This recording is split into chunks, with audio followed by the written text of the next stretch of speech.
எம்ஜிஆருடன் ஒப்பிட்டு பாஜக மாநில தலைவர் அண்ணாமலை அறிக்கை வெளியிட்டிருந்த நிலையில் அதற்கு முன்னாள் அமைச்சர் ஜெயக்குமார் பதிலடி கொடுத்திருக்கார்.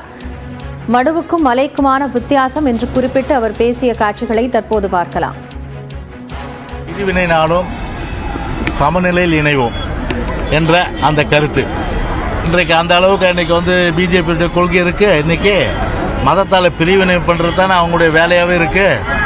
சமநிலை எங்க இருக்கு? இன்னைக்கு வெண்ணெய் ஒரு கண்ணில் சுண்ணாம்பு ஒரு கண்ணில்ன்ற மாதிரி சிறுபான்மையின மக்கள் ஒரு கண்ணிலையும் மற்றவர்கள் ஒரு கண்ணில்ன்ற மாதிரி தானே இருக்கு.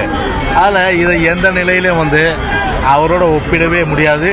மடுவுக்கும் மலைக்கும் உள்ள வித்தியாசம், மடு எங்க மலை எங்க, மடுவுக்கும் மலைக்கும் உள்ள வித்தியாசமாகத்தான் மோடி எம்ஜிஆர் பார்க்க முடியும்.